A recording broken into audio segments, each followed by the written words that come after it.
Assalamualaikum warahmatullahi wabarakatuh. Selamat sore teman-teman semuanya. Perkenalkan, nama saya Dea Maulida Nurrahmah, mahasiswi Universitas Negeri Semarang, program pendidikan Hulu Sekolah Dasar. Saya merupakan mahasiswi angkatan 2024 Rombel I.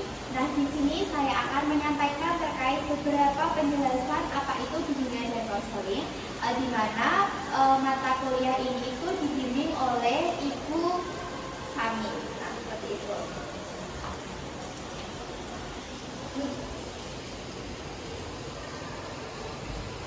Nah, oke teman-teman semuanya. Di sini saya akan menjelaskan apa sih itu bimbingan dan konseling itu sendiri. Nah, bimbingan dan konseling itu sendiri merupakan suatu proses pendampingan yang dilakukan oleh seorang konselor.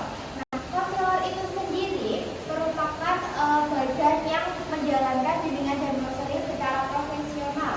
Nah, maka dari itu bimbingan dan konseling itu diperlukan agar seseorang itu dapat mengembangkan potensi dirinya yang pertama. Nah, yang kedua yaitu menyelesaikan masalah yang sedang dihadapi dirinya sendiri.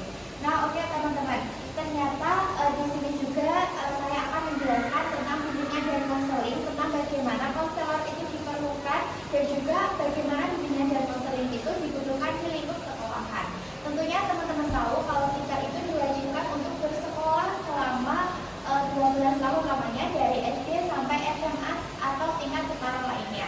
Nah, teman-teman pasti tidak asing dengan istilah BK, di mana biasanya anak-anak yang bermasalah di lingkungan sekolah pasti akan dibawa ke ruang BK. Ternyata guru BK dan seorang konselor itu berbeda teman-teman, di mana konselor itu sudah mempunyai wewenang lebih mendalam tentang apa itu konseling, dan guru BK itu sendiri merupakan sebuah pendamping atau pembimbing yang diberikan kepada murid itu sendiri. Oke, yang kedua kita akan membahas tentang tujuan dan fungsi. Kalau kita membahas tujuan BK itu di lingkup sekolah, tentunya BK itu dihadirkan agar anak-anak di lingkungan sekolah itu dapat dibimbing secara penuh ketika mereka menghadapi masalah selama lingkup di belajarnya. Tapi BK juga itu berperan aktif tentang bagaimana mereka menanggapi anak-anak yang mempunyai potensi untuk pengembangan dirinya. Jadi misalnya teman-teman, di suatu sekolah ada anak yang berbakat. Nah, BK itu sendiri bisa memfasilitasi atau membantu bakat anak itu agar bisa tersalurkan secara lebih luas lainnya, seperti itu. Nah, oke teman-teman, ternyata ada juga nih asas BK. Asas BK sendiri itu mencakup beberapa hal. Yang pertama adalah keterbukaan, yang kedua adalah kerahasiaan, yang terakhir adalah pendampingan. Nah, keterbukaan itu sendiri adalah tentang bagaimana siswa bisa terbuka tentang masalah atau hal yang ingin dihadapkan ke konselor itu sendiri atau guru BK itu. Nah, kerahasiaan ini harus dipegang teguh oleh guru BK atau konselor, di mana ketika mereka mendapatkan suatu rahasia dari pendampingan tersebut, maka cerita yang didapatkan itu cukup dijalankan oleh diri sendiri, jadi tidak perlu disampaikan ke teman-teman yang lainnya.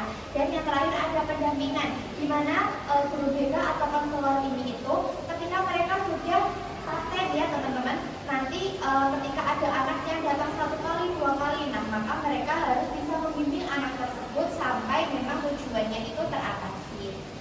Oke teman-teman, tapi dibalik itu ternyata konselor dan guru itu ternyata beda. Nah, maka dari itu ketika teman-teman mencari sebuah pendampingan, alangkah baiknya datang langsung ke konselor. Tapi ketika teman-teman hanya terfasilitasi oleh guru BK saja, tidak apa-apa teman-teman. Nah, itu adalah dua contoh perbedaan di mana konselor ini memahami tentang konseling lebih mendalam, tapi guru BK belum tentu bisa menjadi konselor seperti itu. Nah, ada juga karakteristik kompetensi yang harus dimiliki pendidik abad 21 mengenai layanan BK itu sendiri. Di mana abad 21 ini itu adalah kita belajar secara mendalam. Jadi sebagai guru kita harus bisa menyesuaikan pola pikir anak itu sendiri. Nah, ketika anak tidak ingin menyampaikan permasalahan kepada kita, maka kita sebagai guru yang harus bisa mengejar bagaimana kebutuhan siswa itu sendiri, teman-teman. Nah, maka dari itu karakteristik